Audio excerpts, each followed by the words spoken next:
Okay.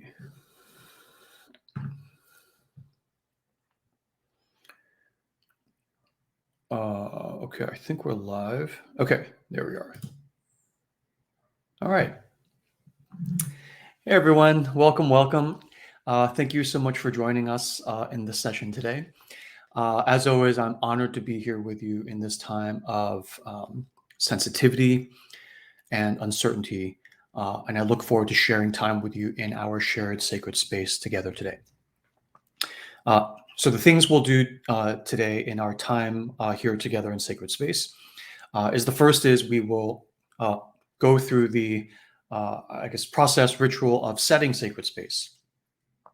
And then we'll have our talk for the session for the month in this case. And the topic for this session is how to find harmony in your whole self. How to find harmony in your whole self. Then we'll have an exercise. That's just a suggested exercise for the period between now and the next session. And then we'll close our sacred space. Okay. So in setting sacred space, then I will start by saying that what our goal, what our intention here is to together, all of us, to make a space which is devoid of fear, threat, and control, in order so that each of us can be able to open to higher guidance from within our own selves, however we define that. It could be from the deity you worship. It could be from a muse or a higher guide or something, or it could just be flashes of intuition, brilliant injections of insight into your thought process. Okay. But the feeling here is that we would like to have, for the space of a couple hours, right? Nothing too sort of out of hand. A safe sanctuary space for us all to be able to relax and surrender to open to this kind of guidance and insight and inspiration with no feeling of danger or threat, so that we can partake of the nourishment, the emotional nourishment and the spiritual nourishment that you can pretty much only get from being in sacred space, and which is amplified by being in sacred space together as a group. So that's what we would like to do here for a little bit of time together. And so in opening sacred space today, I will propose, as I always do, that we all follow and observe to the best of our ability the 4 principles of proceeding in sacred space. The first is confidentiality. So when we do these sessions in person, pre-pandemic, and hopefully again post-pandemic, we follow standard Vegas rules, right? What happens in sacred space stays in sacred space. And so here we're online, the stream is public, the replay will be public. So the way we handle confidentiality here is via anonymization. So if you would like to be anonymous, you don't have to be anonymous, but if you would like to, you would come into the crowdcast form of the stream. You would go into your edit profile feature within Crowdcast, and then just change your username to Mickey Mouse, Harry Potter, whatever you like, and then come back and then continue chatting, continue asking questions under that anonymized username. But you don't have to chat or participate in that way, and we'll get to that in a moment. So that's number 1. Number 2 is the principle that there is no threat or controlling, no fixing, no tough love, right? To each other or to ourselves, ideally, right? Now, there's nothing wrong with wanting to cure someone, wanting to help someone, wanting to say, this is really good for you, even though this is going to be painful and uncomfortable. There's nothing intrinsically wrong with that, but because that is of the sort of mechanism and the physics of fear, threat, and control, even well-meaning fear, threat, and control, it categorically pitches us out of sacred space back into the realm of the profane. As we've always said, there's nothing wrong with the profane. But that's not what we're doing here, right? We would like to, as much as possible, stay in sacred space so we can get the things done that you can only get done in sacred space. It's like when I go to the bank, right? It's a very sort of controlled, or the airport, right? It's a very controlled, regulated environment. And there's nothing wrong with not being at the bank or not being at the airport. But there are certain things I can only get done in person at the bank. There's certain things I can only do when I'm at the airport. So I go there specifically to get those things done in sacred space, right? And then I come out again, and that's fine, right? Real life is a mix of all these different kinds of spaces. So in this space, we seek to have no feeling of threat or controlling, no fixing, no tough love, so that we can get the things done we need to get done here, which typically is opening to insight, to guide us when we're back in the arena of the profane. And we would like in this space to be able to hold space for each other, then to be however we actually find ourselves to be. Right. So if I come into sacred space today, it's mid-September and I'm feeling afraid and anxious, right? Then we hold space for each other to be afraid and anxious. And if I come in to this sacred space session and I'm happy and relaxed and I'm feeling good about the world, right? Then we hold space for you to be happy and relaxed and feel good about the world. There is then the meta level above that, which is how we feel about how we feel, right? So if I'm afraid and anxious and I feel like an incompetent, like how could I be afraid and anxious? Everyone else is like feeling good. I should be feeling good too.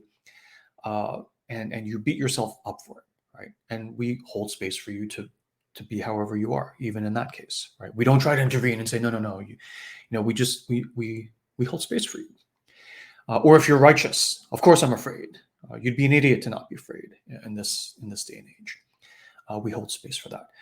If you're happy and relaxed and you feel good about that, we hold space for that. If you're happy and relaxed and you feel guilty that you feel happy and relaxed, we hold space for however you find yourself. And even if it changes over the course of the next hour or two, the idea is that we hold space for you as you are. So no fear, threat, and controlling, no fixing, no tough love.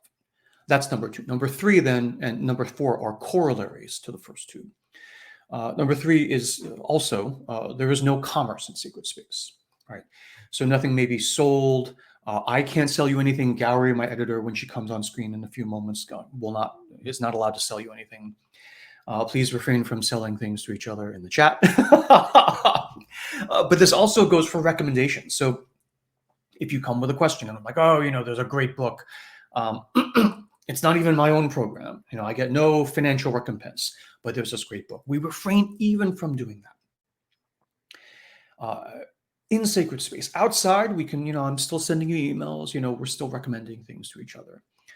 But in sacred space, right, even a recommendation is a kind of well-meaning, soft threat, which is, you can try this for that thing you're complaining about, that tennis elbow or whatever your pain you're having. And even though it's well-meaning, I might try it or not. It worked for me. It worked for my sister-in-law. What's the big deal? But then there is this feeling of, if I don't actually try the thing he recommended, I may be missing out. And you have this feeling of threat. So even there, no selling, but also no recommendations. And the idea here, as much as possible, we would love to be in this mode where we are here for your energy, not for the things you bring. We are here for your presence, not for your value add. Right? We are here for what you are, not for what you do or provide. Okay. And then the fourth is another corollary. Just there's no expectation of participation. Right. So it's sacred space. There's no fear, threat, or control. So there's no pressure to do anything. Right. You can chat. You can not chat. You can ask questions. You can not ask questions. You can come in, watch for a while, bail. You can watch while you're folding laundry or having coffee, whatever you want. Right. Again, and we'll suggest exercises just as a sort of, putting theory into practice after the talk. And you do them only if you feel like it. There's no quiz. There's no expectation. Because the point of that is not just because, what is it, Sunday, I'm being a good guy. You don't have to do my exercises, right? The idea, though, is that the nourishment of the sacred space, even for me, even for Gowrie, comes from this held space. And your presence and attention, free from fear, threat, and control, from what you are, not from what you do or provide. And as we said in past sessions, there are all these ways you can go into sacred space on your own, in meditation, going for a long run, reading a book, doing all these things, right? But when you're in sacred space together as a group, it's like a potluck, right? All of us together tend to co-amplify, so that there's this like huge pool of like emotional and spiritual nourishment that like forms when we all come together, and we all can just kind of like gorge on it, and it's kind of inexhaustible. Just all of us being together, not doing anything, quote unquote, not doing anything, continues to like refresh this fountain. Which is why kind of just being in sacred space for a couple of hours is kind of refreshing, right? So anyway, this is what I propose. And if you are not okay with this, that's totally okay, right? There is no fear, threat, and control whipping for you to come to sacred space, for you to stay in sacred space. But this is what we're about to do. So if you're not okay with this, we will pause now to give you a moment to make your selection and withdraw from the group if you would prefer to not proceed forward. Okay. And it's totally fine. We'll still catch up with you later in profane space. We'll still be friends. We'll still hang out. No worries at all. So we'll just take a moment here to pause and give everyone a moment to make their choice. Okay.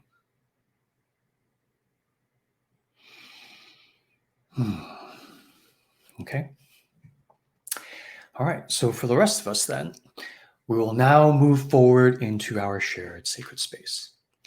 And as we cross the threshold now into our shared sacred space, I will just remind everyone, myself included, that we would like to observe now in this space the 4 principles of confidentiality / anonymization, no fear, threat, or control, no fixing, no tough love, no commerce, no recommendations, and no expectation of participation.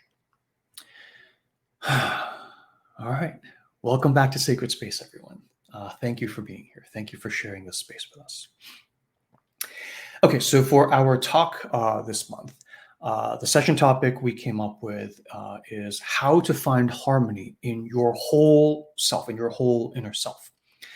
The story Gowrie chose for the session is a story from the Buddhist tradition. I think it's from the Pali Canon. And it has this, in the story, this image of 4 animals, and we'll talk a little bit about what that means, how we read that mythopoetically, and the mythopoetic significance of quaternity, right, foursome within our own inner self. So we'll start with the parable and then kind of just let the golden thread lead us from there. And Gowrie, I think you are on screen, if you want to come on screen and join us. Hi, Artie. Hello. Hi. Nice to be here. Thanks for being with us again. Thank you. I love your hair. Thank you. It's such a relief to have short hair after a long time. Yeah. All right. Would you like to tell us about the story you've chosen for this session?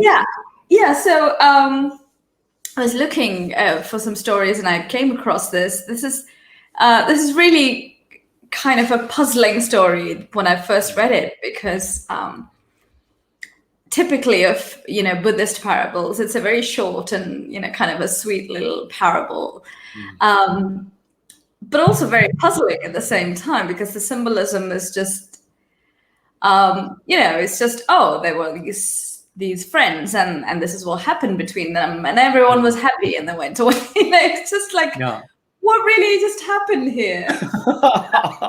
It's right. Very concise. It's very concise, and it's like reading a Zen koan or something. So it's like, so I was intrigued, but then I also realized that this story is, leads to a kind of an art motif in paintings and things like that in Bhutan and Ladakh, and places where there are these very prominent Buddhist monasteries, and families and households have these paintings in their houses as the regular kind of part of decor. So We sorry. should tell the story before we go too much into. Yeah, I don't want so to tease everyone too much. that kind of right. So I'll explain that once I tell the story and we have the imagery. But that's what really fascinated me. That is such a part of everyday folklore, Even today. Even today. So that's why I picked it. Okay. Right. So Could you tell us a story? Yeah. So I'll start with a story. Okay. And it's called The Four Harmonious Brothers, right? And this is a story that is set in India in a place called Varanasi. And, it has many names. It's Benares and Kashi, one of the oldest cities in the world. And the story goes, once there was a forest just outside of Varanasi, right? And in this forest, there were four animals: an elephant, a rabbit, a monkey, and a partridge. And so these four animals once had a dispute amongst them about who owned a particular tree. And this was a tree where all of them had fed from. So the elephant said, well, this is my tree because I saw it first. So, that seemed like a fair claim. But then the monkey said, now, elephant, you say that you saw the tree first, but do you see any fruits on this tree? And the elephant said, no, the tree doesn't have any fruit. And so the monkey said, well, that's because I've been feeding on the fruits of the tree long before you ever saw it. Right? So naturally, I own the tree. And then the rabbit spoke up when this was happening, and it said, well, I fed on the leaves of this tree when it was just a small sapling, before the monkey even ate its fruit and before the elephant even saw it. So, I lay claim to it first. And finally, the partridge spoke up. It had been watching all of this, and it came forward and said, well, the tree belongs to me, because the tree wouldn't have grown if I hadn't spit it out as a seed. So I helped the plant grow in the first place because I put the seed there. And then it grew into this huge tree, that the rabbit fed on, and then it gave fruit, and the monkey ate the fruit, and then the elephant saw it. And so when the partridge said this, the elephant, the monkey, and the rabbit decided and accepted that the partridge was the first to know the tree. And so all of them bowed to the partridge and considered it their elder brother. So they paid their respect. And then the four animals became friends. They decided to share the tree together in peaceful harmony, and enjoying the beauty of the tree's fragrance, the nourishment of its fruit, its shade, and everything. So they worked together even to get the fruit. So the fruit on the ground and the lowest branches, the rabbit and the bird would work together to find them. And then the monkey would climb the tree and drop the fruits for everyone so that everyone could share. But only the elephant could reach the highest branches with its trunk. So the elephant would then pluck the fruit and share with everyone else.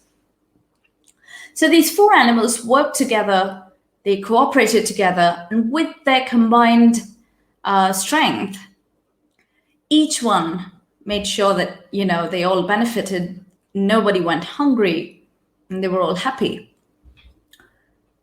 And so when other animals in the forest saw them together, it was always in this way.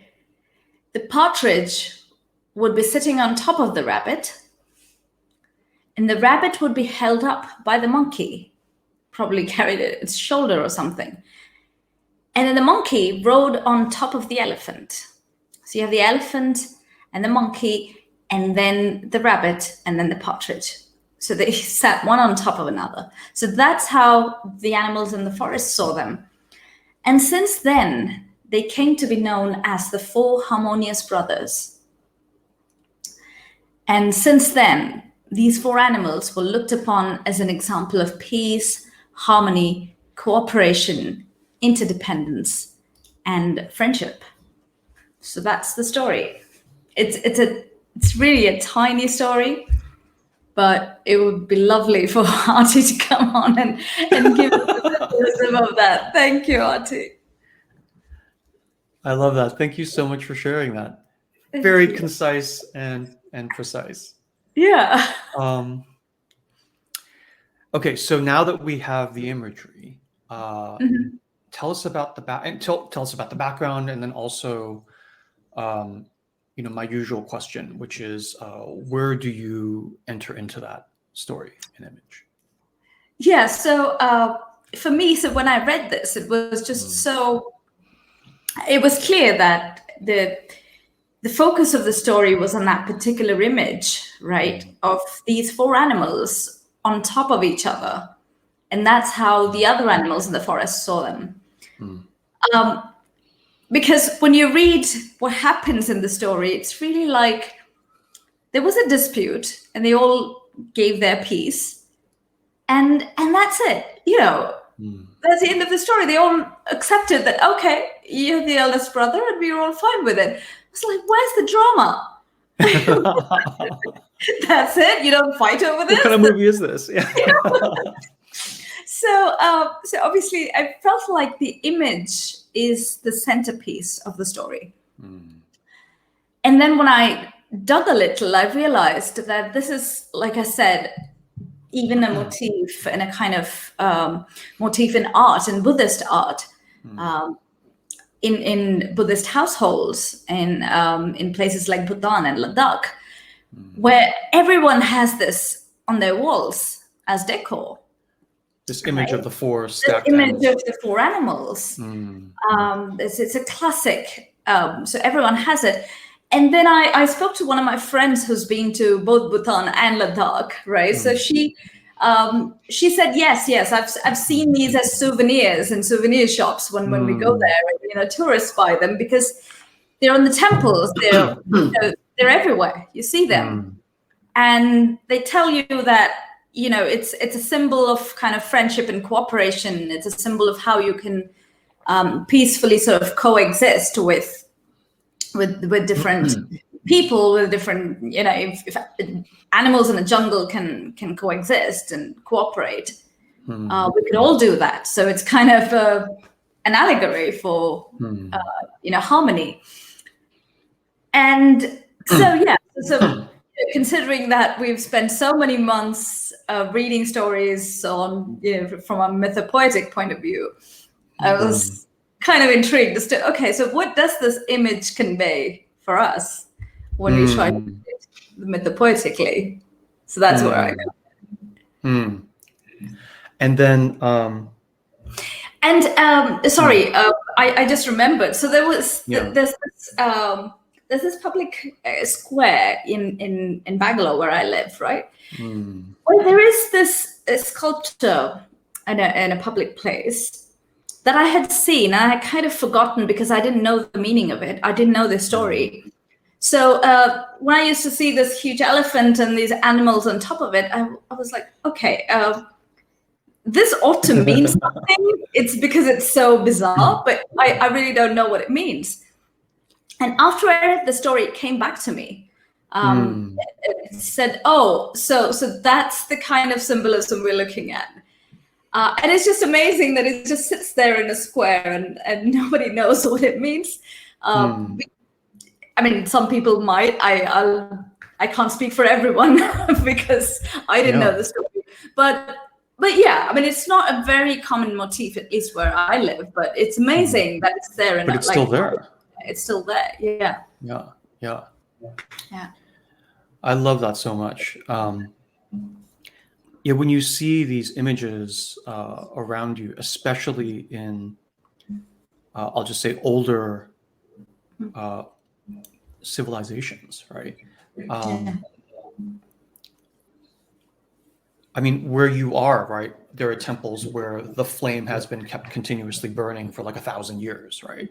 And I'm here in like California, where everything in the built world, at least in the current society's built world, is like couple 300 years old.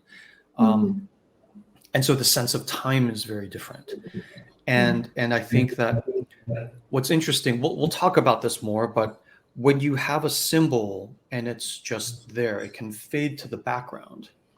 But there are all these schools of thought where it's like when the symbol is there, it is connecting with you, it is speaking to you at this almost embodied level, right? Sort of, I guess, subconscious, but it's not exactly hidden, right? It's just a non-mental, right? You can be conscious and non-mental at the same time, so non-intellectual. So it's hitting you at an almost sort of visceral body level, and it is nourishing you. It's coming at you. When you're able to intellectualize it and make the connection, it's even more sort of impressive and amplifying. But even without any of my explanations of how I read this mythopoetically, I think people who are watching would agree. Just hearing you tell the story, there's something like soothing about it. There's something nourishing about seeing that, and we can sort of make all these dismissive intellectual things. Well, it's just this. Oh, any kind of harmony makes you feel good. There's more detail in the specifics that we'll get into. But I guess what I'm saying is whatever insight or nourishment you may take from the interpretation and explanation that will follow in this session. It's almost this sense of like, when I lay it out for you, you'll see how it's coming in. But even if you don't consciously get my explanation, just you telling the story, right, is delivering the nourishment. You just don't know it consciously.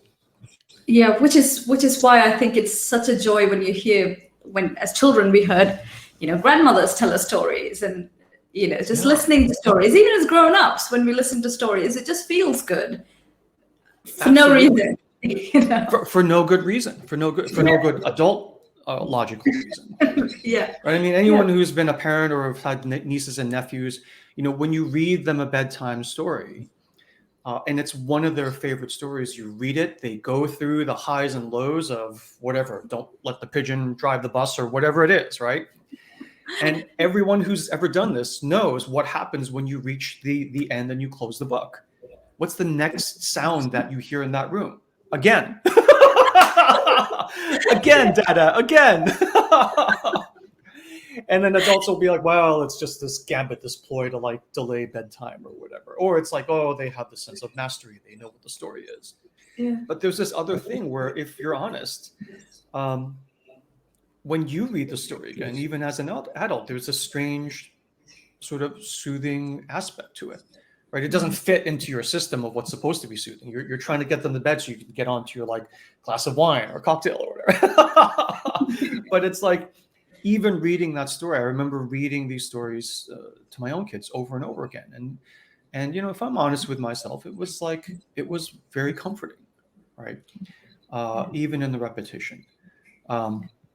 Now the tolerance is different, right? My kids, when they were small, could listen to it a dozen times, whereas after the third retelling, I'm like crying for mercy.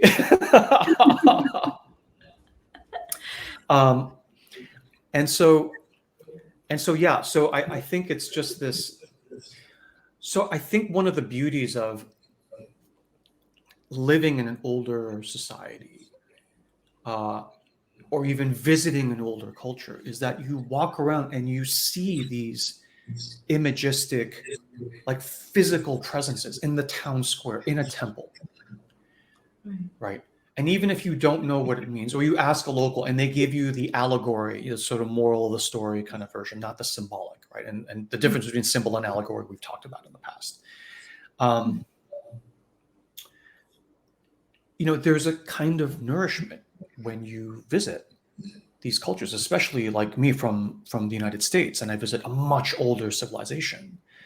there's a kind of nourishment that I can't exactly put my finger on, but it's like, when we were in Bali a couple years ago, and we were seeing all the like, building sized statues in the roundabouts on the sort of streets there.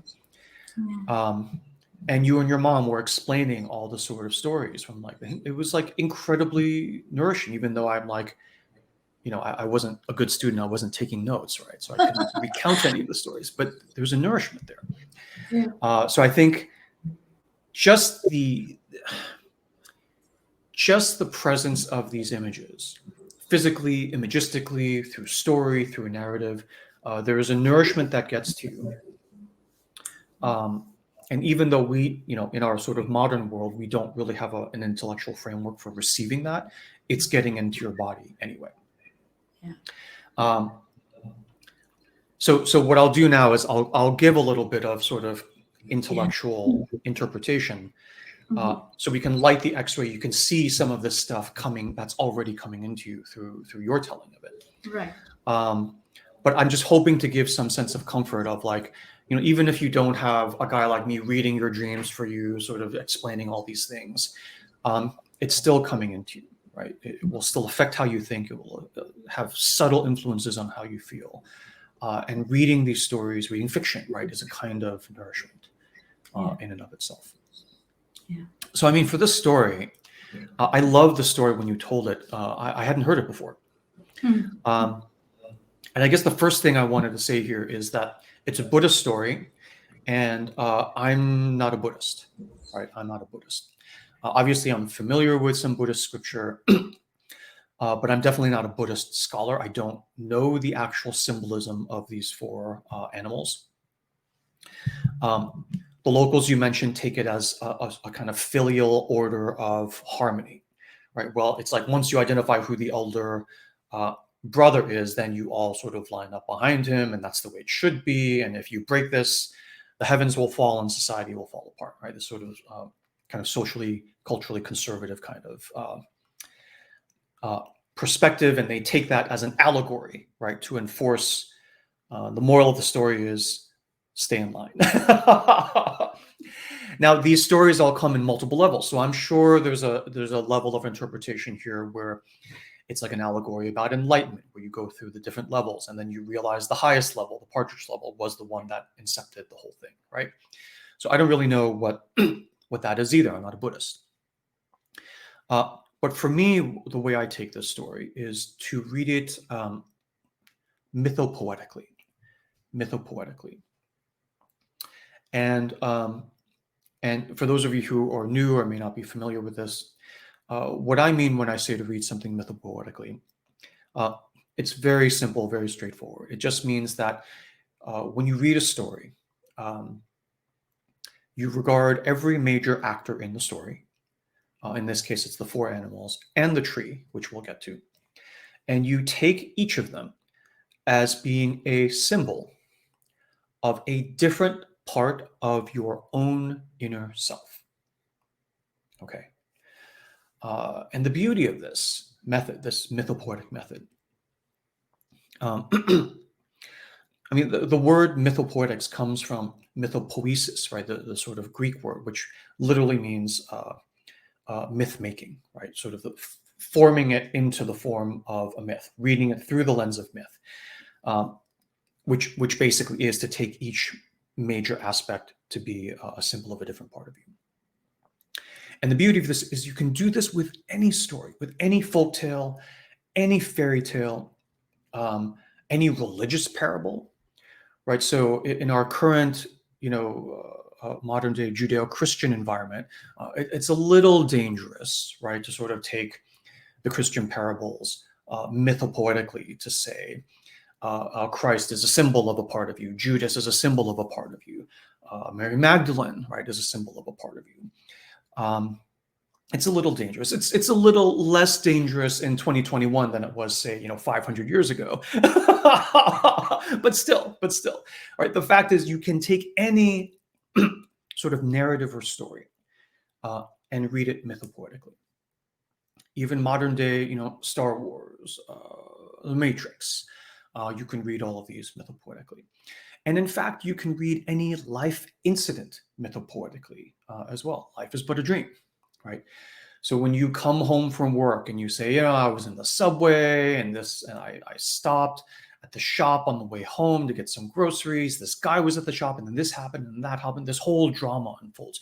You can read that mythopoetically as well. Your dreams obviously are narratives. You can read those mythopoetically as well.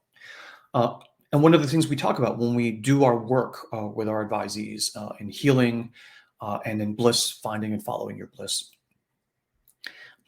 is we'll joke around and we'll say life is but a dream.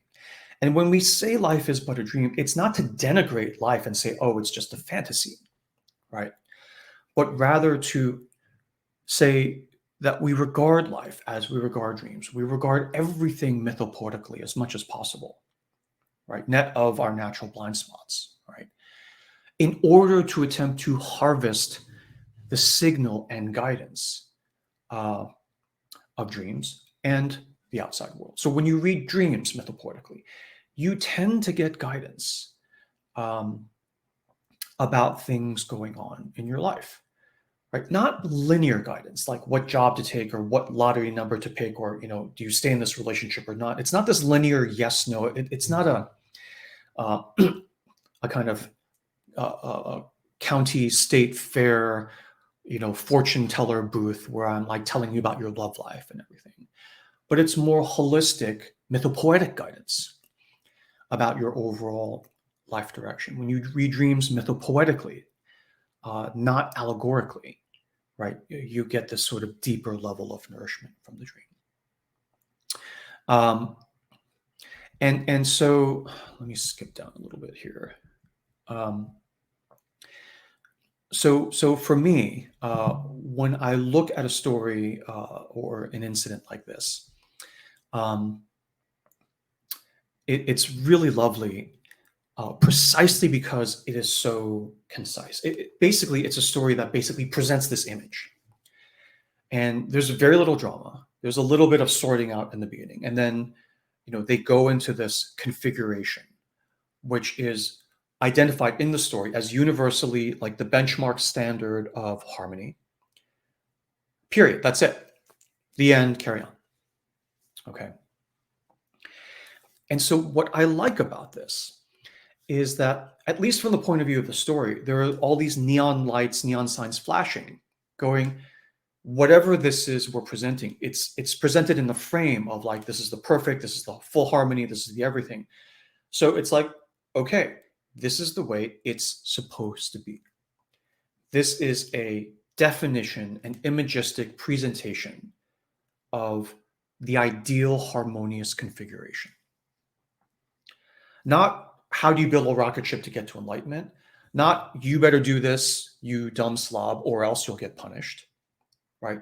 It's just, oh yeah, you want to know like what it's supposed to be. Like you go to the doctor and it's like you have a heart, liver, lungs, and you have all this stuff going on. And you're like, but doctor, like, what is it supposed to, like, how is the harmony supposed to be? And he's like, oh, well, it's supposed to, and he just pulls out his book, or she pulls out her book and is like, yeah, like that. It should be like that. And you're like, whoa, right? And just having that image gives you guidance of like, okay, I'm not there yet, but that's kind of, if I'm okay with it, that's, if I subscribe to this point of view, that's what I'm working toward. Okay.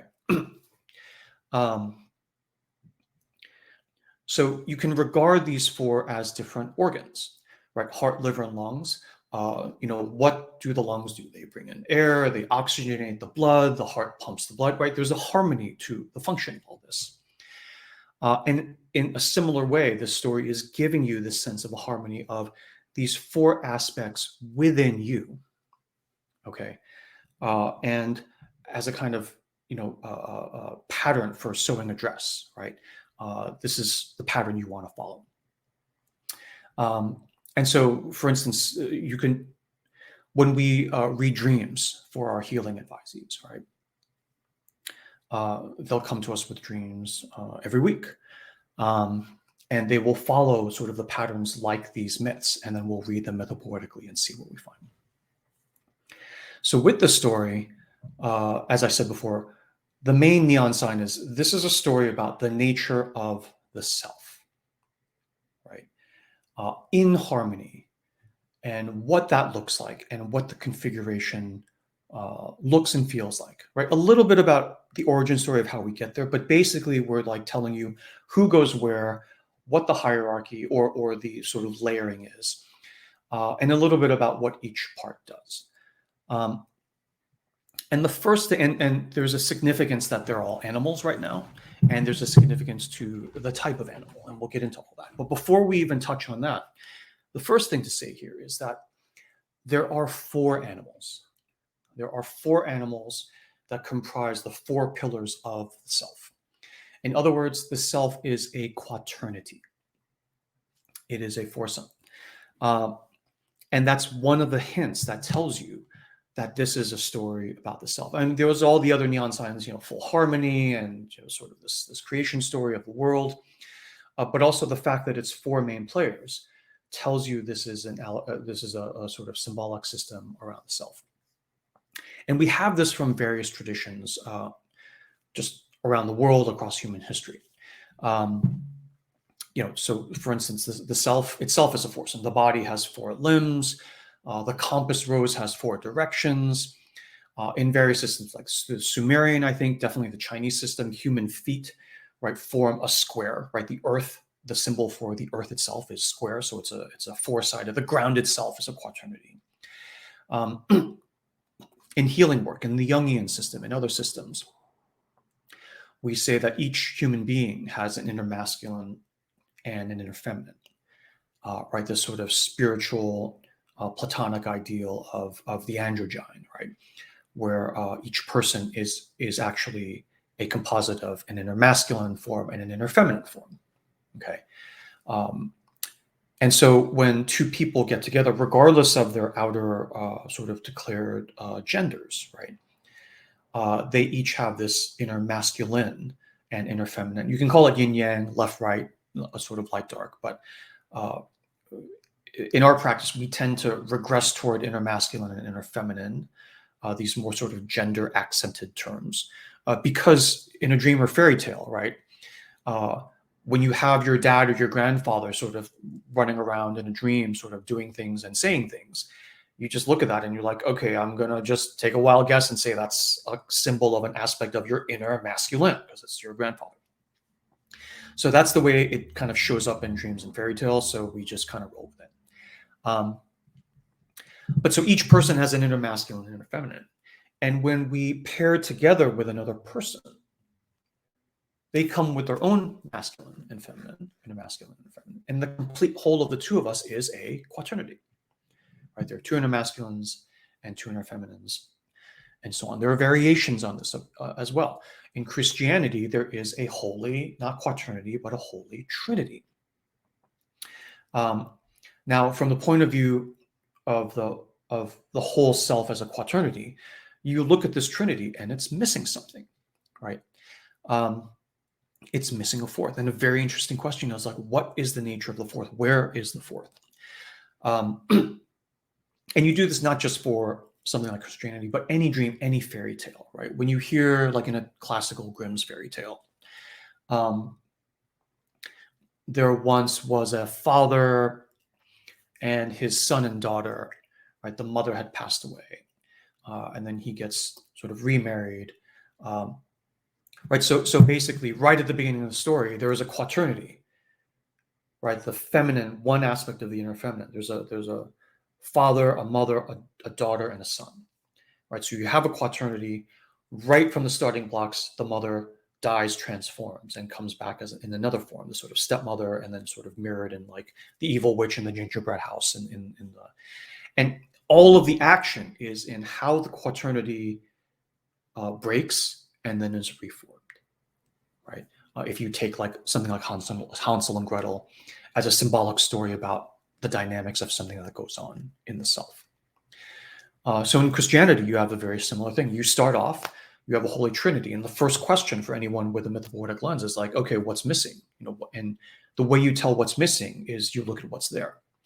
So in the Trinity, you look at the Trinity, you have the Father, okay, cool. The Son, okay. And then you would expect to see the mother and the daughter, right?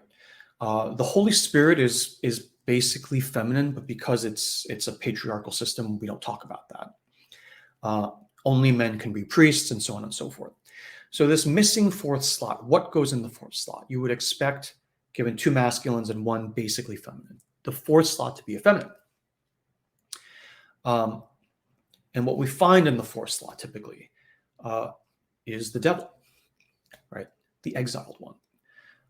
Or in a sort of or Mother Mary, right? Who is the mother of God, who is mother of Jesus, who is sort of impregnated by the Father, but somehow not the wife of the Father, and somehow not a goddess herself, right? She's just this passive human vehicle. And that right there tells you everything you need to know really about the feeling of that given religion, right? I'm not saying it's good or bad. I'm just saying there's a certain feeling to it. And the archetype of the core quaternity / trinity, right at the root of the entire symbolic system. You can read it to gather clues as to, like, if you plant the seed and it grows out, what will the thing look like, right? And there are other aspects of it, like somehow, no matter what, the Trinity never fully defeats this exiled fourth sort of aspect, this devil, which is like tinted feminine, right? And in our systems, when we look at sort of lost board members and sort of inner exiled sort of aspects of ourselves, the Jungian might call these like sort of shadow kinds of things. We call it something different. The question is always like, why would that be, right? Why can't, it's 3-on-1. Why can't the three ever fully win for all the rest of the time? And typically the answer is that fourth is actually a valid member of the quaternity, right? If I am a full citizen, you cannot take away my vote, right? I can always come in and throw my veto, right? We use this when we do healing work, we use this motif of the board members. It's a very corporate, capitalistic, I'm from tech in my previous sort of careers and lives. So with apologies for that, it's like, if this exile is a full board member, right, her card key still opens every door of the building. So you can try and exile her, but she can come back, and when the corporate lawyers come to her for her signature on the board resolution for the M&A or selling the company or going public or whatever, she can derail the whole thing, right? So to the extent that you continue denying this, it's just going to be sort of Armageddon over and over again. And so when we do healing, we focus on like, well, is there a path to reconciliation? And how do we even think about that? Okay. So that's just an example from like the Christian. You can look at any religion and start to sort of look at these sort of dynamics. So anyway, long story short, the self is a quaternity. And here in this story, we have 4 animals, right? Ding, ding, ding, ding, ding. Okay. So that's very interesting. There are 4 animals. And it's a very short story. There's not a lot of circumambulation, plot twists or whatever. It's a very straightforward. The self is a quaternity. There are 4 aspects of it. They all work together. This is how they work together when they're working together well. And would you like fries with that, right? Next, carry on, right? Done, period, next. And it's like, whoa, bring that back, because my life doesn't look like that. My life is like, full of drama and twists and turns. So can we go back and look at this idealized, perfected symbol of the fully harmonized inner self? I mean, it would be interesting to learn something from that, right? So let's do that. Before I get into the 4, the sort of totem pole of the 4, I should also mention that there is a reflection of the foursome of the quaternity, which is this tree of life. Right, the 4 organs within you come toward the tree of life. They're all sort of like keystone cops tripping and falling all over each other, trying to figure out how they relate to this tree of life. Who is first? Who is second? How do we work together? Are we at war with each other? Do we try to burn the tree down just to spite the other person?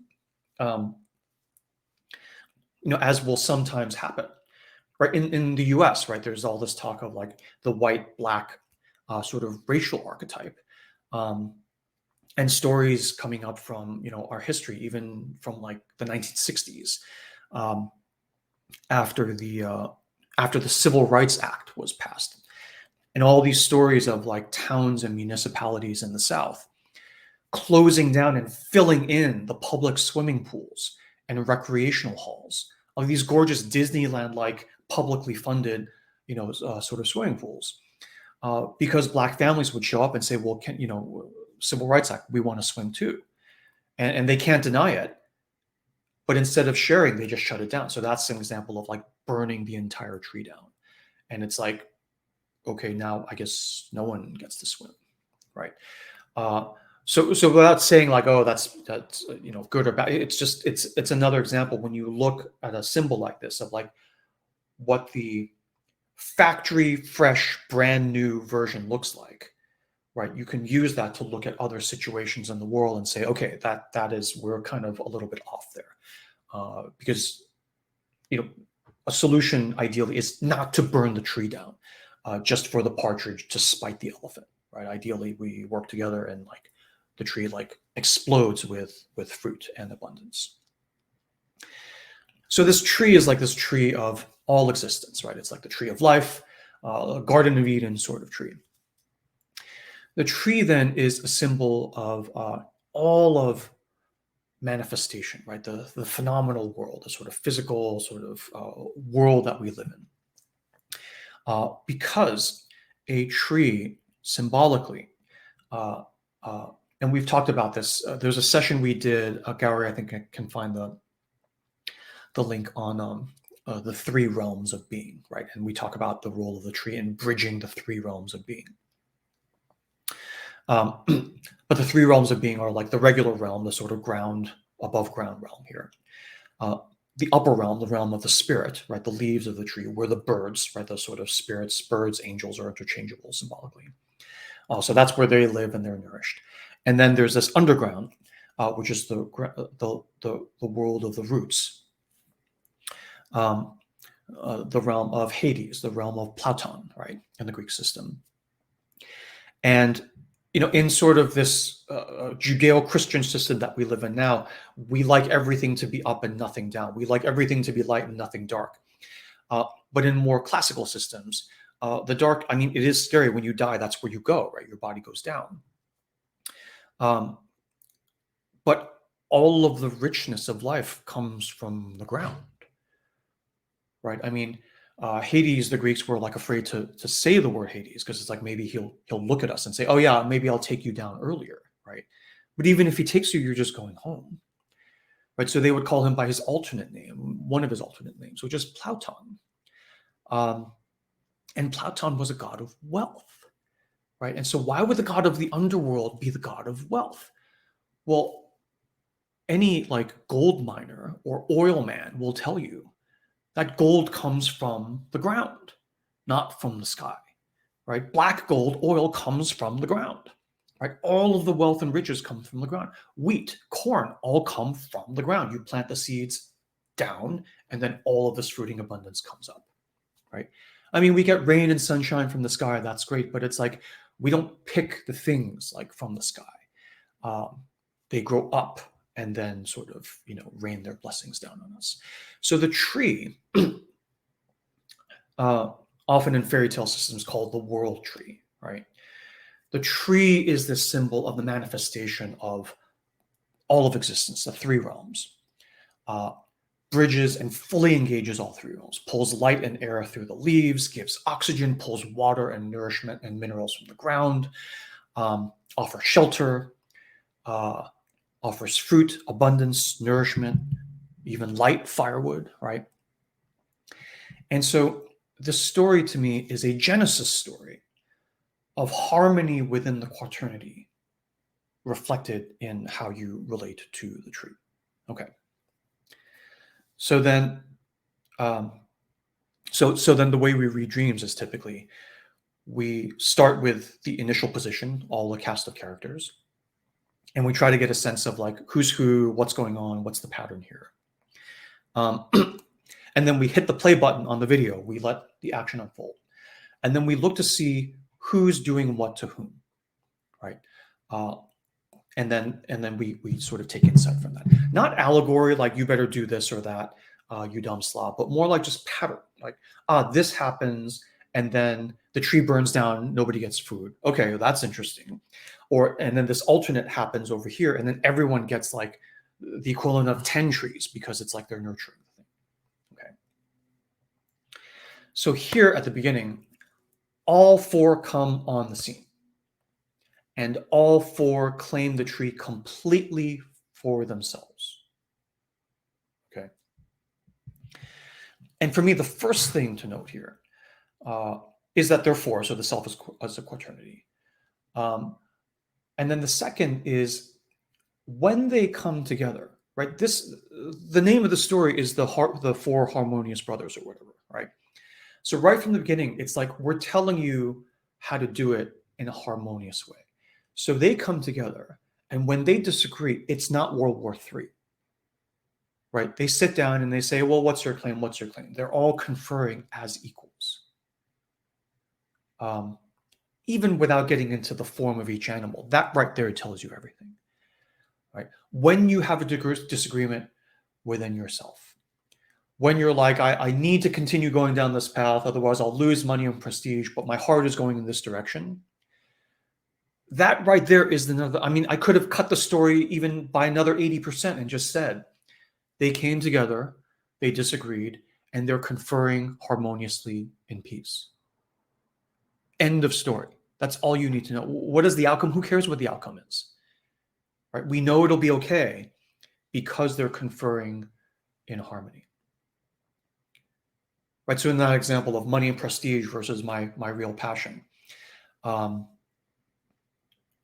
instead of just saying, I'm going to stuff my passion down 100% and do this thing that crushes my soul, but makes me a lot of money and prestige, and we'll try to backfill pleasure in life with the money and prestige that I get.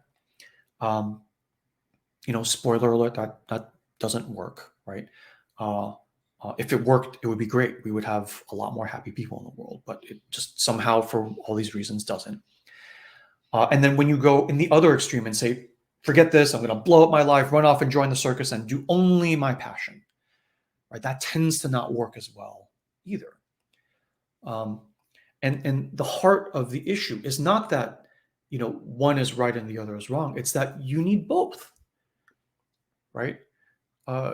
You can be a starving artist. You don't have to be. You can be an artist that is like living very well, right? And when the two come together in harmony, right? Not beating each other's brains out, but conferring to say, we each have a valid claim. Let's hear it and figure out how we self-organize, right? To nourish the tree so that we all have more than we could have ever had individually even.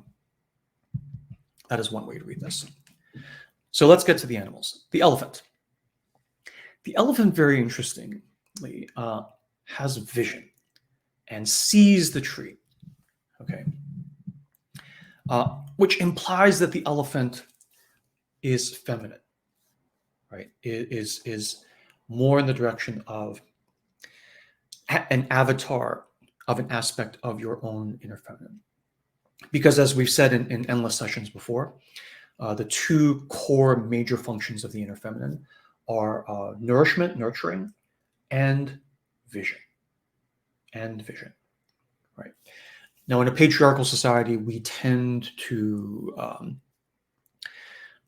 because it's male-oriented, it's spirit, it's not soul, so it's very disembodied. So we always crave touch. So we look to the feminine as this, like Mother Mary, as this passive object that we like we exploit the earth herself, right? And we try to extract comfort and nourishment from it, but we try not to take her vision, right? Or if we do, we take the vision, but then we put the man's sort of name on the actual book, even though it all came from the feminine vision, right? And so when the elephant has vision and sees the entirety of the tree, right? It is a hint that the elephant is an aspect of inner feminine. Elephants themselves, right, I mean, there are other consistent things like elephants generally are organized in matriarchies. It's the mother, grandmother elephant that runs the entire herd. And her claim is based on vision. She sees the tree in its entirety as it is in the present moment.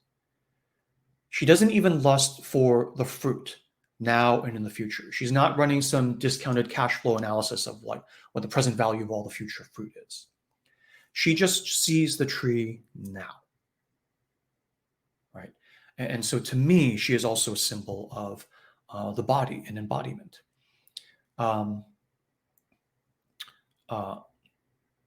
Because when you are embodied, you are very much in the present moment. The body cannot go 3 years into the future. The body cannot go into the past. Only the mind, like a monkey, when we call it the monkey mind, we'll get to that next, can jump forward and imagine the world, an imaginary world, 50 years in the future, or like dwell in the past, right? But the body is always here.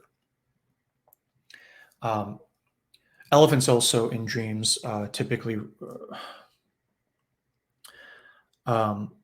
speak to royalty, the royal sort of thread and flow and sense within you, which is intrinsically embodied as well.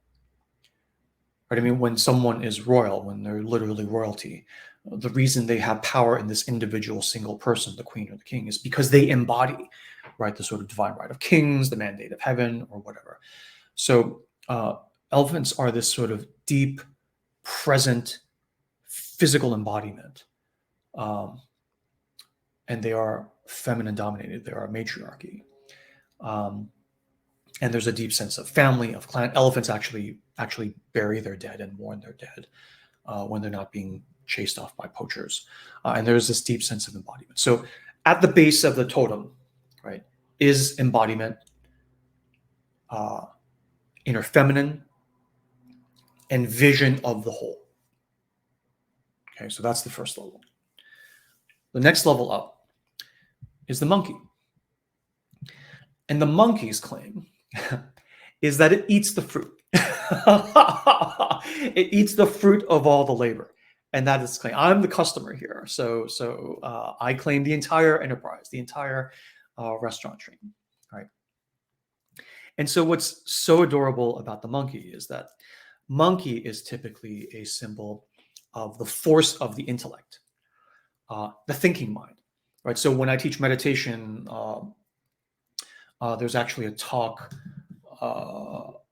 on the monkey mind that I'll just put. Let me see here. I'll put this link in the, and Gary, you can post this to Facebook as well. We call it the monkey mind. And I won't go into that here, but on that, there's like a 5-10 minute audio there that explains how I tend to think about the monkey mind. But it constantly jumps from branch to branch, from apple to apple, from mango to mango, never sitting still for a second. And the mind, as we said earlier, disembodied, up in the leaves of the tree in the spirit side, jumping forward 5 or 6 years, worrying about the future, jumping backwards, sort of obsessing about the past, never sitting still on the present. Okay. And here it is in this story. It has a claim to the tree as well.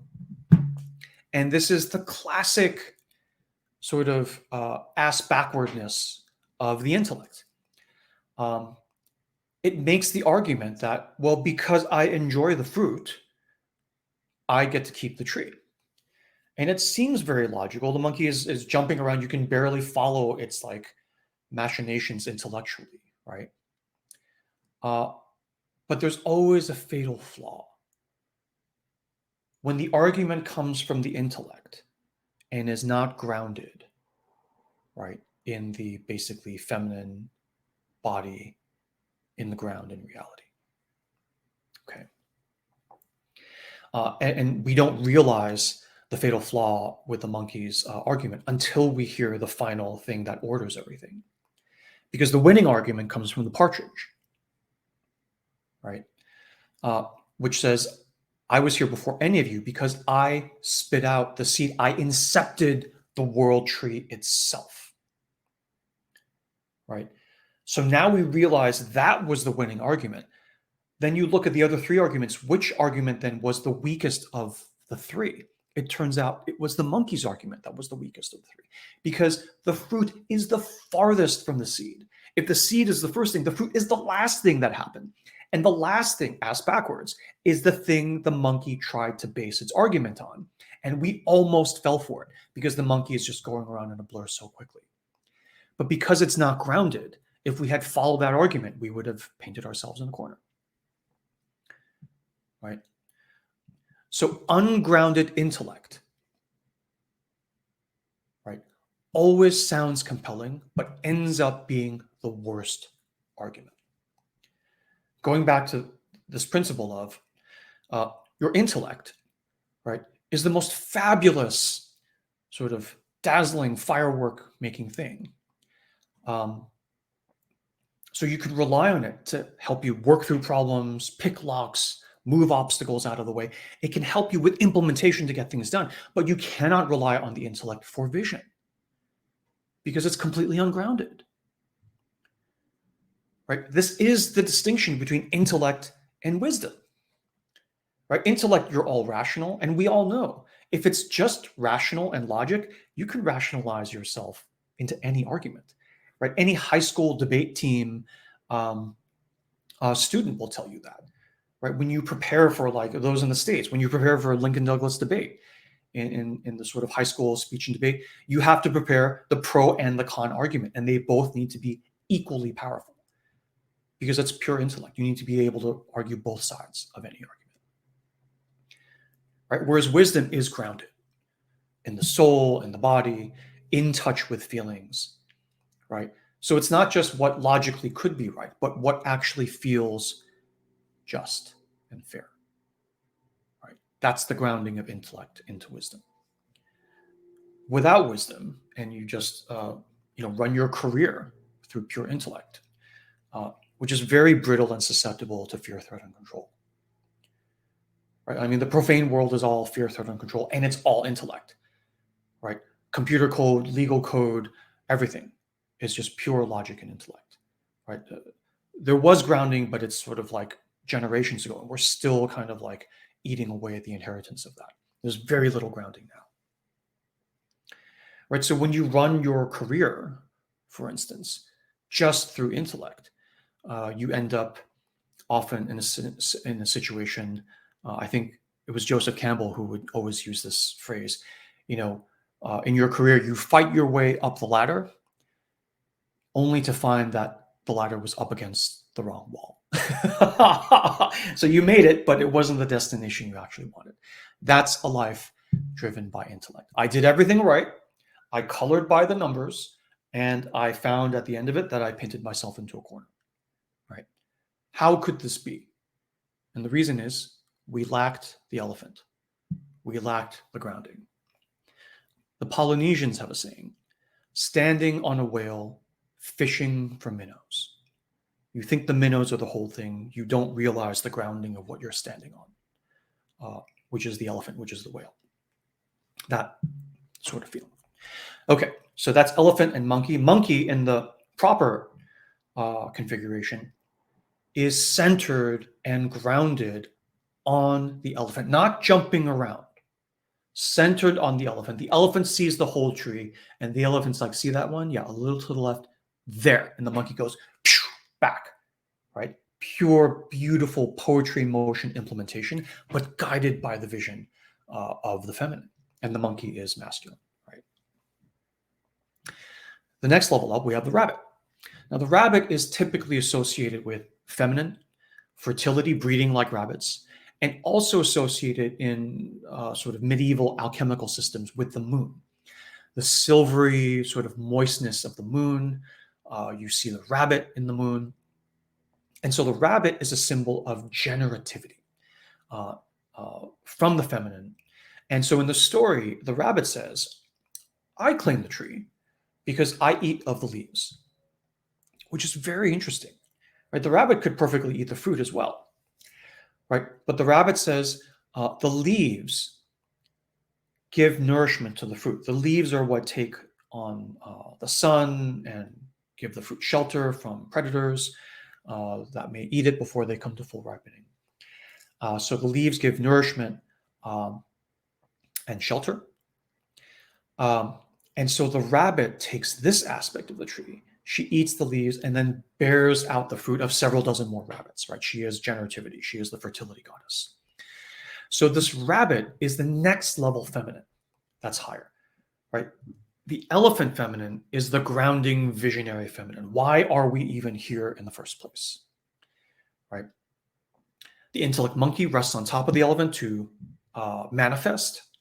And then the rabbit is this next level. When the intellect monkey, right, is together with the elephant, then that gives rise to this next level of inner feminine of the rabbit. Said another way, in order to be fruitful and multiply, right, at the rabbit level, and this is not necessarily, because this is all within yourself as a person and bringing harmony. So there's a rabbit part of you that you want in order to be fruitful and multiply. And this doesn't necessarily mean biological children. If you're an artist, right, being fruitful and to multiply means you're very prolific in your art. You're like, doing all these works. All these things are like, the public is swooning. And you're a recluse artist, not because you're trying to be cool or whatever. It's because you don't even notice what they're saying outside your studio. You're just in the flow, and the rabbit is just flowing, right? I mean, Picasso, Hemingway, Maya Angelou, Mary Oliver. These are all like artists with like incredible rabbits, like on steroids, right? Just like spouting through like a fountain all throughout their lives. It's just unbelievable. And so, what this image is telling us then is that in order to have the rabbit, right, you need basic harmony with the inner masculine and inner feminine. The monkey of the intellect is riding on the elephant, not as the slave necessarily, but they're conferring as equals. And the monkey isn't jumping around just to like impress himself, right? The monkey is like still and centered in the body, in the royalty of the inner feminine, and guided by the inner feminine's vision, not because she's the authority and whipping him, right? She's not holding him by a leash, but he knows she has vision, he does not. So he waits on her and she says, there, go, and he goes. And then they both get more fruit than they ever could have on their own. When you have that basic harmony at the foundational level, then the rabbit has a place to sit. Okay. Now, again, what I'm telling you is not any kind of like religious system or whatever. I'm just giving this to you on the fly, right? Because the point is that any sort of time-tested, well-worn, traditional image like this of the four animals from any tradition, Christian tradition, indigenous, Native American, First Nations tradition, Buddhist tradition, Hindu tradition, what have you. They are all archetypally consistent at some level, not because there's some grand civilization that seeded all of them, although that may be possible, I don't know, but because there was a seeding that happened before these things happened, and that was the commonality that all these traditions have is that they're human, right? So we don't need to conjecture that like the Hindus informed the Greek system, informed the Egyptian system. We just need to know that they're all human. And just like every human, if I say, eyes, right, you'll know what I mean. If I say hands, you'll know what I mean. We don't need to have cultural exchange for us to know. These symbols archetypally come out, right? So someone mentioned the city musician's Grimm story.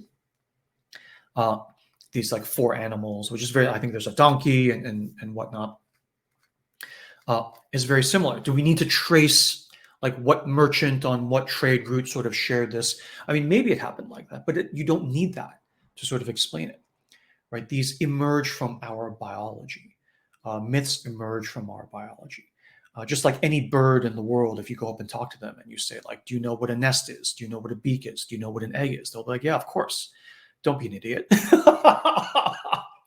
And if I say, well, which bird from what society like taught you this system? And they're like, what are you talking about?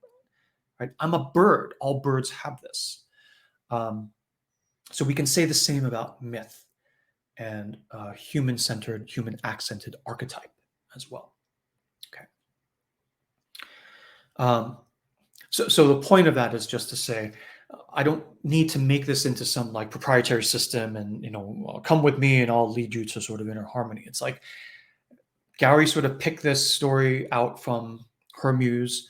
I'm reading it. This whole elaborate system is coming out, right? But why is it coming out like this? It's like the nest and the egg, right?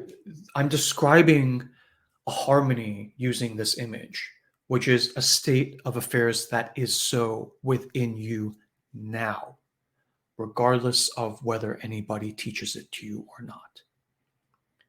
Right? When I say the elephant grounding and the intellect, the monkey, the intellect grounding and having more power when it's grounding. And it's like, oh, but I have less freedom. It's like, well, try it, right? Try it. And you'll see that you have greater range to strike, more fruit coming down from the tree. You don't have to do it like that. You can still run ungrounded. But I'm like, try both, and then you pick, right, from your own experience. And so this is when you say, that's a great insight. How do you know it's a great insight? Right? It's because you feel the truth of it within your own self, within your own body, which means I'm not telling you anything you don't already know.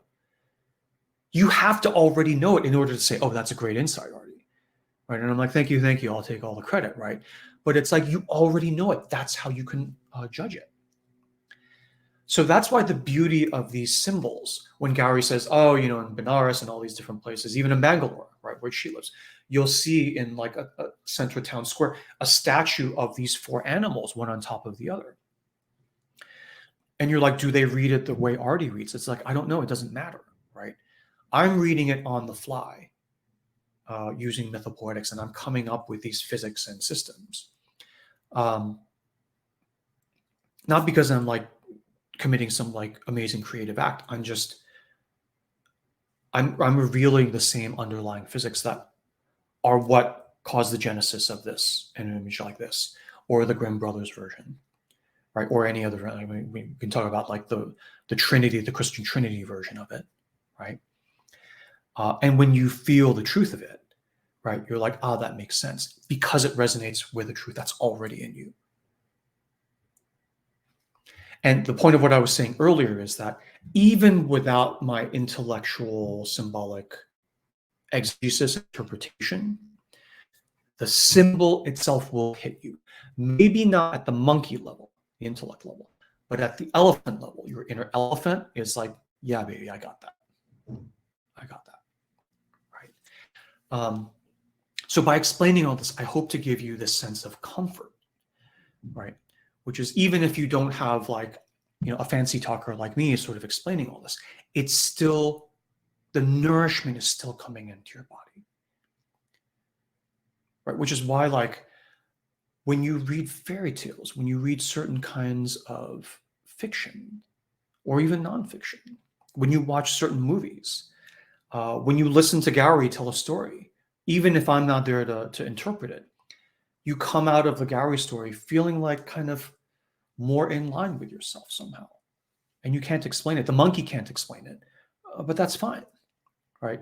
Even if the monkey can't explain it, it's still so. Thank goodness. Thank goodness. All right. So next we have the partridge. Last but not least. Birds are a symbol of spirit because they are creatures of the air, and the air is the spirit realm. In the Christian system, very interestingly, birds and angels are interchangeable, and the symbol with the wind. So birds, angels, and the wind are interchangeable. Christ will sometimes say, like, talk to the wind and the birds. They're like interchangeable. And so at the top of the Quaternity, you have, at the top of the Quaternity, you have the spirit that springs out of the rabbit, right? And what's interesting is that the spirit is what plants the tree, right? So you have this quaternity that builds up through elephant, monkey, rabbit, partridge. And then the partridge is what springs up the reflection of the manifestation of the tree, right? And the partridge is masculine, right? Why do we say the partridge? Oh, because the if the core two major functions of the feminine are nourishment, nurturing, and vision, the core functions of the inner masculine are boundary protection, sort of like step off, like this is mine, that's yours, number one, and two, manifestation. So setting the boundary and then going outside of my boundary to manifest. Like, okay, now we have set the boundary and it's my inner masculine that goes out and even like aggresses against your territory to take more resources. And why am I doing that? How do I know? How does the monkey know what fruit to get? It is guided by the vision of the feminine, right? The feminine is the thing that says, this is the empire we are building. We have this vision of a civilization, Rome, Romulus and Remus, right? We have this vision of a civilization, and the masculine goes out and manifests it, right? But the mother of Romulus and Remus, of course, was a she-wolf, right? The feminine. The feminine is the start of every civilization. This vision part of us, okay? So the spirit, then, the partridge, is what plants this tree, this masculine spirit. The tree itself, okay, to be fair, is generated by the fruit of another tree, right? So it's not that the seed comes spontaneously out of the partridge. It's the partridge that ate from the fruit of another tree and then spit out the seed here. But it is the spirit part of us that is responsible for the genesis of our world that is this tree. God made the world, right? Or in other systems, right, we're all spirits and we decided to come down to earth to learn lessons, to go to school, to have experiences. I think in certain systems like angels chose to become human temporarily to have fun and pleasure, right? So that they could even like have sex, because you apparently can't have sex when you're an angel. But the trade-off is, in order to feel pleasure and to know what pleasure even is, you have to be able to feel pain, right? I mean, the relief of scratching an itch is preceded by the itch that drives you crazy, right? So pain and pleasure are the same thing. They're just two sides of the same coin. You can't have one without the other, just like you can't have left without right. You can't have up without down. So in certain systems, we're like, we contracted to do this for a limited amount of time, just like, you pay to go see a movie, even if it's a scary movie, for the excitement, for the thrills. But it's a limited, 2.5 hours and you're done. So that's that's each of the animals. And so if you take them all together, there's this beautiful picture of the quaternity of the self. On the one hand, the quaternity of the self, and on the other hand, there is the reflection of the inner world into the outer world, which is the tree. Right? The tree of the world is a direct reflection of the totem pole of the quaternity. The two reflect each other. So when we talk about healing, we often talk about this phenomenon where your outer world will tend to be a reflection of your inner world. So for instance, if you let's say you're a girl, right?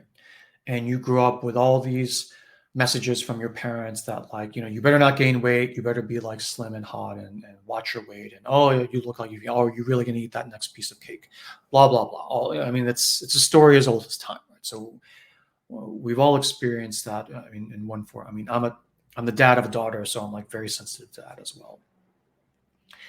And so you grow up and you have this voice within you. So now it is a part of your inner self. You have the part of the monkey, you have the part of the rabbit that has been influenced, you might even say tainted, right, by this value of, like, your value is associated with your body image. Okay. So then this reflects in the outer world, right? The outer reflects the inner. I could use spiritual woo-woo mechanics to like explain it, but the actual mechanics are very concrete, very commonsensical. So now you're this woman out in the world and you have this voice inside you. You watch what you eat, you do everything. And then you like are together. Let's assume this is a cis hetero kind of situation. And you're together with a guy. And let's not even take the toxic version where the guy's like, oh, you know, you gain weight, you need to lose weight. Let's just take a very soft where she says, honey, should I wear this sweater or that sweater?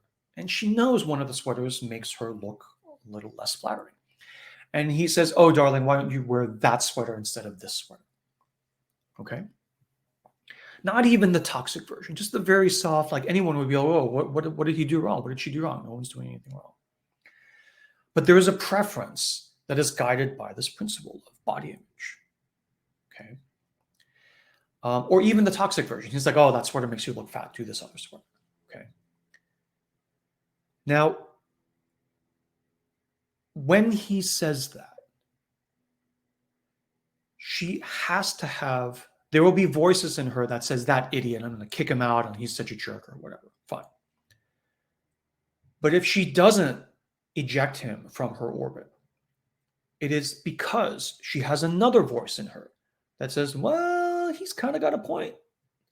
He's kind of got, you have been putting on a little bit weight lately. And of course, the next step, which is like, so what, right, is not, because that's not a part of how she was raised. And because there's that countervailing voice that says, well, you know, he kind of has a point, she like settles down and he remains in her orbit. And that is how the outer reflects the inner. Right? Take the counterexample where, you know, he says something like, you're an idiot, you know, you don't deserve the college degree that you got. I can't believe you wouldn't know that. You're so dumb. And she was raised with parents telling her, you're the most brilliant, right? They should be giving you your PhD at like age 12. You're so brilliant, right? So that's the voice she has. And when he says that, she'll be like, I don't even know you, like get out, like blocks him on social media. So she ejects him from her orbit completely. And he is then replaced by a number of other people, friends and suitors or otherwise, that are in line with her voice that says like she's intellectually brilliant. And so if she also has a voice that says, well, you know, you better like, you know, keep your waistline in under control, right? Then also her orbit will be surrounded by people who are like generally of that belief as well. And then her, you know, she will just pick the one she likes the best and they'll carry on from there. Okay, so the outer world reflects the inner. So when you have harmony on the quaternity side, the tree side will reflect that. Seeds of the tree, the leaves of the tree, the fruit of the tree, the whole self. And to sort of tie this all up, the self is a quaternity, and they are all equal. Now, in this story, there's a bit of hierarchy with the elder brother. They're all brothers. There's no sisters, right? So very interestingly, I'm like, where are the sisters? So that to me, I attribute to like the patriarchal sort of accent of this story. I mean, just Buddhism itself, there's like sort of a longer sort of older matriarchal tradition that had a sort of patriarchal tradition put on top of it. So for me, that's fine. You can see beyond that because there is this kind of parfait of the inner masculine, inner feminine kind of layering on top of each other. And so I take them all as being equal because even though the partridge is like, the tree is mine, and they're like, oh, that's a good point, the tree is mine. The partridge doesn't say, okay, now all of you get out of the tree. They're like, okay, well, let's work together, right? So even with full claim, the spirit like understands the self as a quaternity. So then the elephant is embodiment and vision. It centers the monkey mind masculine of intellect. The two give stability and protection for the next feminine of generativity, the rabbit. Okay. And then that trinity gives rise to the fourth level, which is vision, echoing the vision of the elephant, but vision at the spirit level. So the elephant is vision at the soul body level, and the partridge is vision at the spirit level. And the spirit level, just like the monkey, right, not flying free, but centered all the way down into the embodiment of the elephant, okay, is what then gives the incepting, conceiving power of the spirit. Right, so said another way, when my monkey mind is centered in my body, I get stuff done, right? I'm kicking ass, taking names, I'm getting it done. So I'm very prolific, the rabbit. And then as I'm able to sort of proliferate my work, saying as an artist or whatever, I start to see the pattern of my own work. And then because I see the pattern of the physical work I'm doing, I'm able to elevate. Right? Picasso's cubism came from blue period, came from rose period, right? He had to paint those paintings, go through that process and look at it and say, not there is a linear next level, right? But that because I see all these other patterns, I see that there is another aspect of my own self as an artist that I will express in the form of this cubism. Right? Picasso was famous for saying that. It's not a linear progression of my development as an artist. It's like, as he famously said, I think the quote was, I do not, it's not a linear progression. It is a progressive disclosure of different parts of myself, all of which have existed from the beginning, from when I was a child. All you're seeing is the order in which they're coming out, but they were all there at once. And the quote from him was that, I do not develop, I am. Right? And so here too, it's like they support each other, but they all come together synchronously together as one complete whole. In the same way, it's like I have these organs that work together ideally in harmony. If I'm going to live, I need them to work together in harmony. My heart, my liver, my lungs, my eyes, which came first, right? The heart or the lungs? It's like, it's an absurd question. Obviously, everything needs to come out together, right? My organs did not develop in sequence. They are. Okay. So the bird level, like the monkey, grounded in this quaternity, the monkey can like strike out and do all these things very efficiently with the vision of the elephant.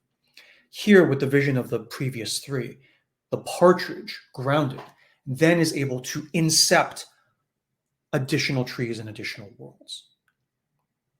Right?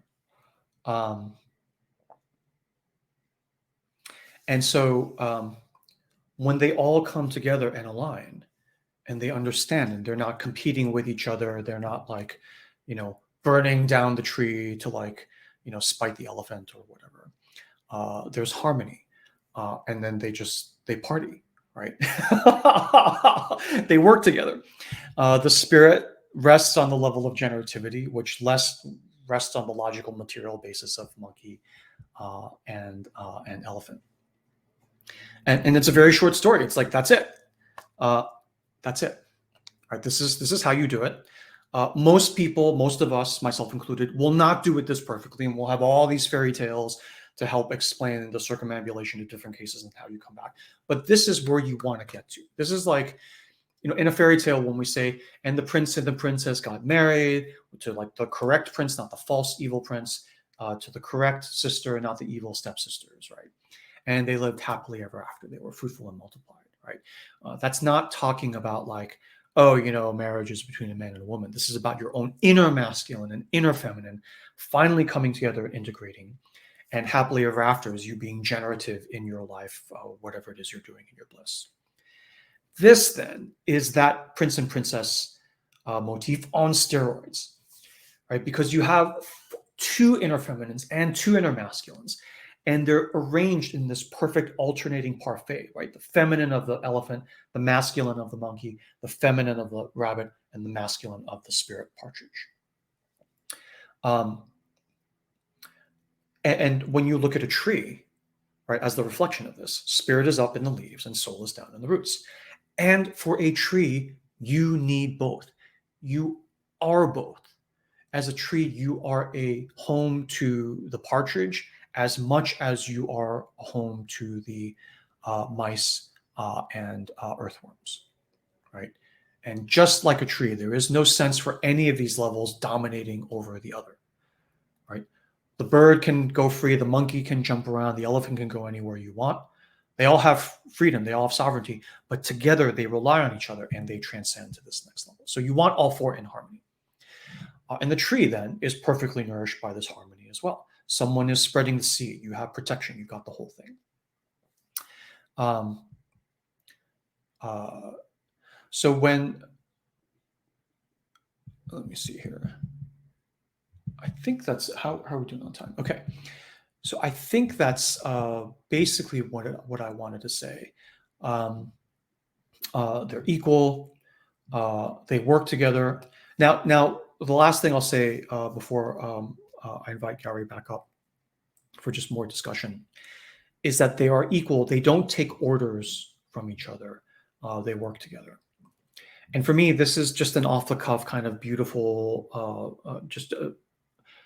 off-the-cuff appreciation of the beauty of this image. And again, as I said in the beginning, I don't know what the actual Buddhist doctrine is around this. But when I look at this just as a pure mythopoetic kind of image, this is kind of what I come up with. I regard these four as this archetypal vision of the perfect existence of a human individual in relation to the world tree of the world. And it's even more beautiful that this image is very old, right? It's a very, very old image, an archetype. And yet, even in modern day societies around the world, you still see this image in town squares around. And even though you may not understand it fully intellectually, right? The elephant of you, the partridge of you is absolutely taking all of this in. To expand this just a little bit, the universe all around you through these images and town squares and statues and stories, sacred space sessions like this, is speaking to you all the time. The world is constantly winking at you, smiling and whispering. If, as Jesus said in the New Testament, you have eyes to see, you have ears to hear. And that's one of the joys of doing this kind of mythopoetic work, is that it's a ton of fun, but then, you read these random things that come across your desk and it's like, you're nourished by them. I'm nourished by them. And it's just fun to share them in a kind of setting like this. Okay, so I think that's all the notes I had. Gary, do you want to come back up and hello? Thank you for that. Thank you.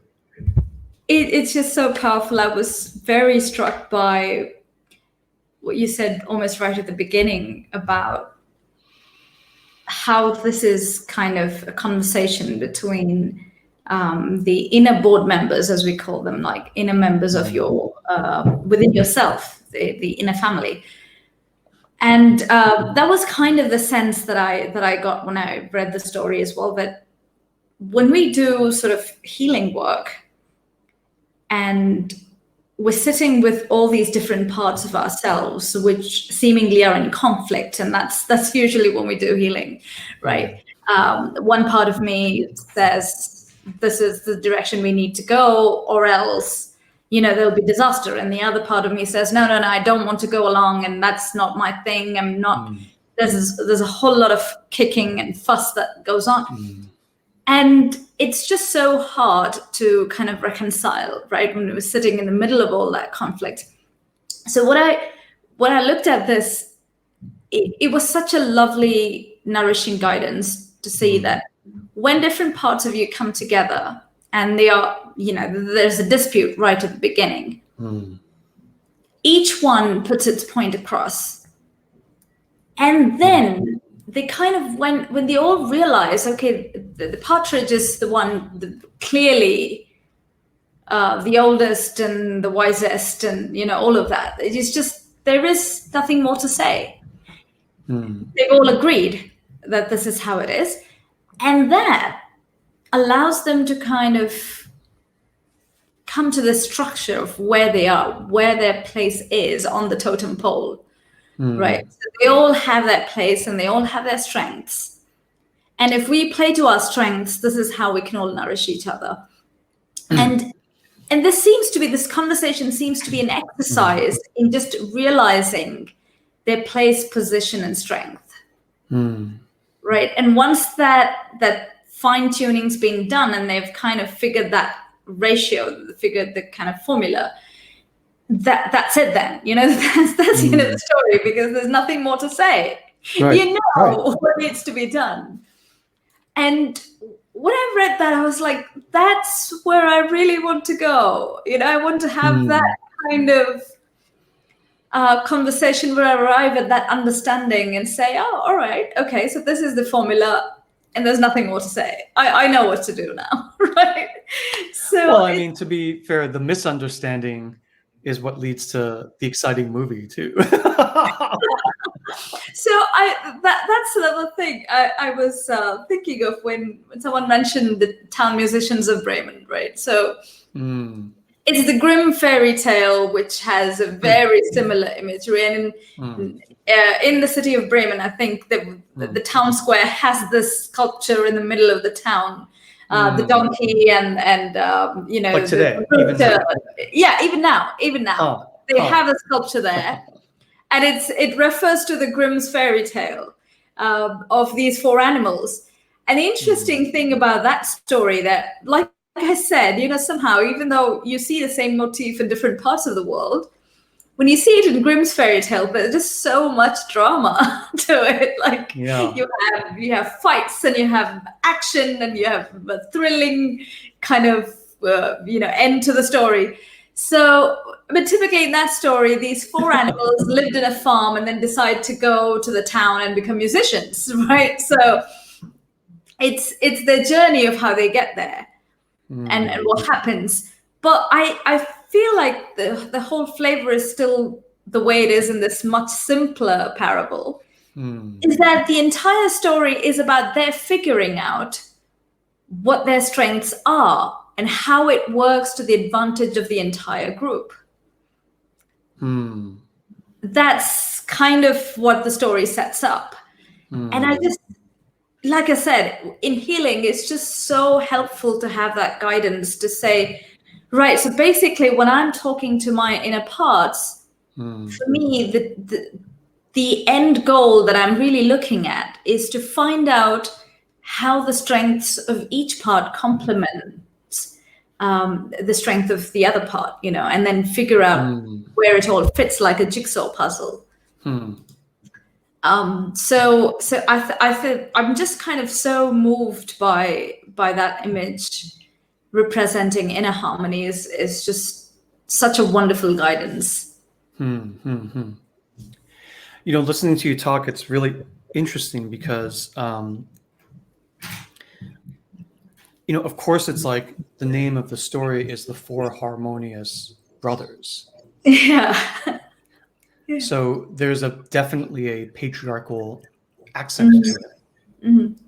And, you can also imagine what would happen if, the masculine partridge said, I don't talk to feminines, right? Women are like inferior beings, and I'm not going to talk to you. And so the elephant, I'm not going to ride on you. I'm not going to talk to you.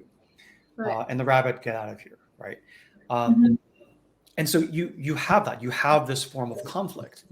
But what's fascinating to me is that, the editors of the story, where, you imagine them taking it from the oral tradition, and then the patriarchy layers on, and they say, no, it's not just animals, it's brothers. Because obviously it's only the brothers that count. And it's like, all right, okay. And you have the statue of the four animals, and all the sort of, moms tell their kids, oh yeah, it's the Four Harmonious Brothers. And the daughter's like, what the hell? And she's like, oh, whatever. It's like, just take a number. It's everywhere, this sort of bias, right? Yeah.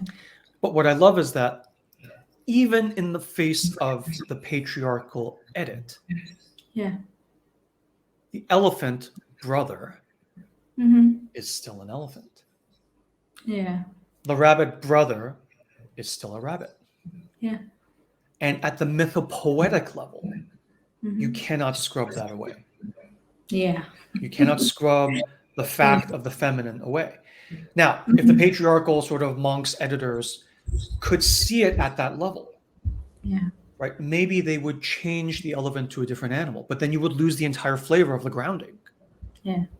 right? And I would argue, if the monks had that much vision to understand the image at that level, then I mean, it would be almost impossible for them to be fully patriarchal, because like it's once you feel it, Yeah. when you're suppressing the elephant in the outer world, when you're suppressing the feminine in the outer world, you're suppressing your own inner feminine. Yeah. Yeah. Right. That's why it's not this sense of like justice and altruism. It's like when you really see it clearly, you realize that when this injustice is being done on this figure or this actor in the outer world, right, you feel that part of you being suppressed as well. Yeah. And if you're at a point in life when you're not okay with that, then you will put your hand out to stay the injustice to the outer person. Not because I'm being a good guy, but because it's like, that is me. Yeah. Yeah. That is me. And this other sort of, you know, moron over here doesn't have eyes to see that that is him too. And, you know, so on and so forth. Right? You're trying to get the thing back into harmony. Yeah. So I love that there is this power of the image itself that is a coding that is missed by, I mean, the very minds that are like, let's just say, in the interest of time, like lesser, who are like suppressing these parts. That lesserness is the thing that makes them blind to these aspects of it too. And that's what allows the seed to survive, to be planted elsewhere, you know, in the future. I mean, even Grimm's fairy tales, you know, are an example of folk wisdom that survived Christianity, that survived the bishops, that survived the Inquisition, because they said, no, this isn't part of the Cathar rebellion or anything. No. These are just children's tales. They're harmless. You know, we just tell them to like make our kids like, you know, eat their supper, eat their broccoli, and then like go to bed on time. And the bishops were like, some of the bishops are like, they're wise to that, but they're like, if you're willing to sort of put that frame on it and keep it, then all right, we have bigger fish to fry, carry on. To the point where even today we think they're just children's tales, when they are this sort of smuggled treasure trove of wisdom that has made it up to us. But we need a key to sort of like decode it back to something we can understand. Yeah. Which also reminded me that, you know, which is, I think that's, it's so important for us to kind of see this mythopoetics in terms of dream readings as well. In that when you kind of get these images and you can't figure out what they symbolize or what they mean, sometimes, you know, dream symbols can help you as well, because very strangely, just a few days before I picked the story, I remember I told you this, that I had this dream where there was an elephant matriarch was lying in the ground. There were so many things that happened in the dream. So I kind of sat with the dream and then talked to this elephant image. And the thing that the elephant told me was that she was my body, right? So it's like we read that in fairy tales, and you kind of read elephant as the grounding vision and the body and the kind of, you know, the embodied vision, all of that. But then when in a dream, the elephant comes to you and says, I represent the body and I am female, because she's a matriarch, right?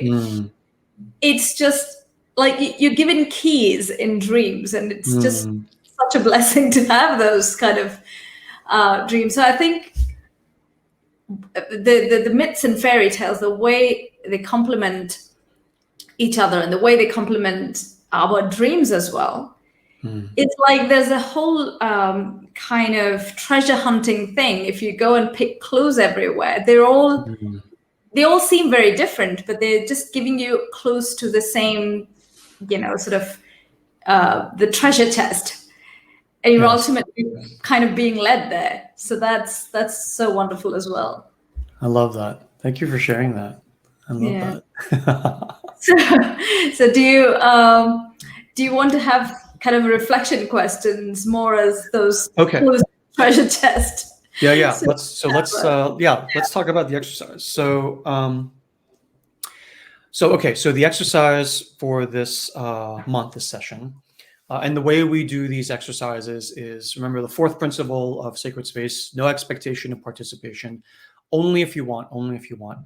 But in the event you're like, okay, I would like to go even deeper into this, the suggested exercise would be, and the way you do these is you get some pen and paper. You just schedule 10 or 20 minutes alone, either in a place in your home, early in the morning when everyone's asleep, or you just drive your car out, to get groceries. And after you park the car, before you go in to get groceries, you just sit for 10 minutes and do this reflection. No one will miss you, right? It's only 10 minutes. And then you write it out, and you have that, and you kind of sit with it, and you take nourishment from it. So the exercise question here is, given this story, what are the four animals in you? In other words, how have you experienced the elephant of your body? The vision of your body, not necessarily your physical eyes, but the vision of your body, we mean perhaps your intuition, your gut sense, right? How have you related to your gut sense? Hairs on the back of your neck, hunches. So that's the elephant. For the monkey, how have you experienced your intellect? In the modern Western world, we think we are the intellect. We think we are the monkey.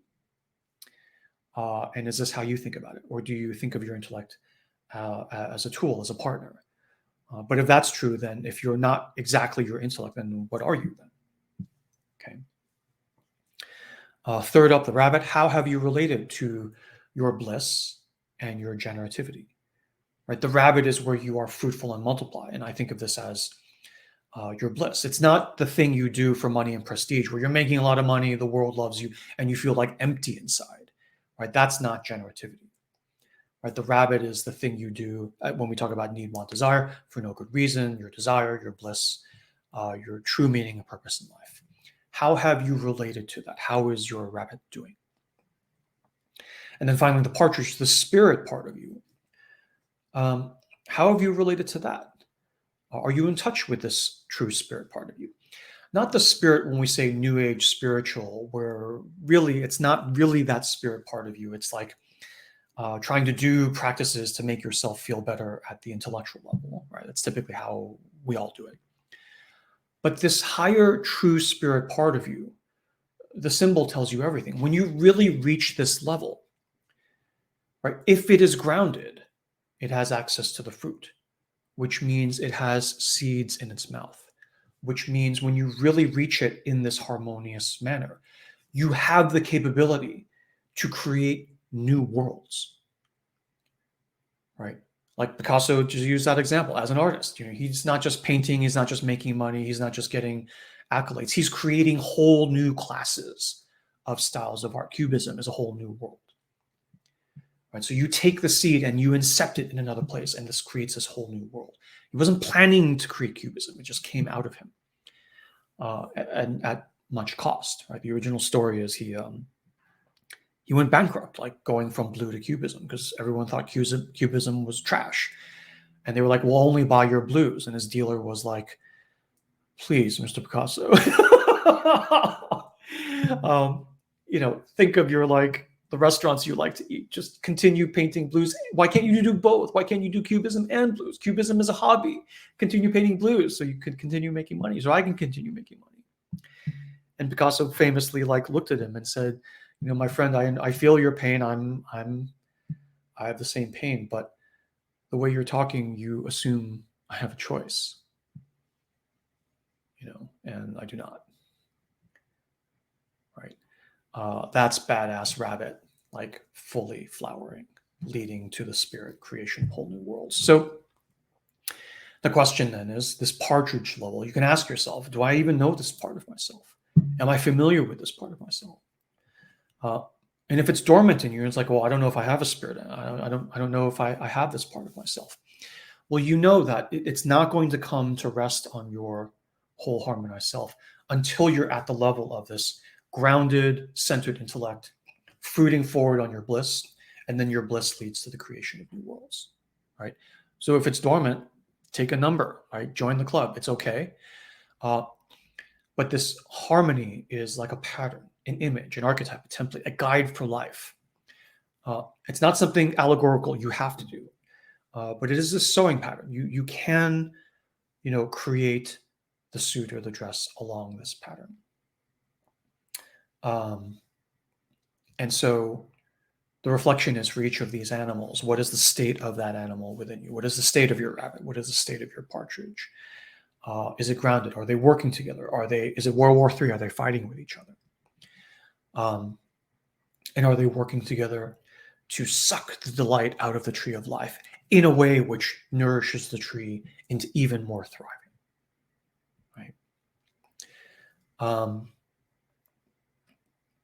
So that's the first question. And the second question is, as you do this exercise, whatever state of affairs you find yourself in, remember, this is sacred space here and when you're doing this exercise. So if you find yourself like in vast inner conflict, you hold space for it. You're not trying to break up the fight. You're just observing the fight.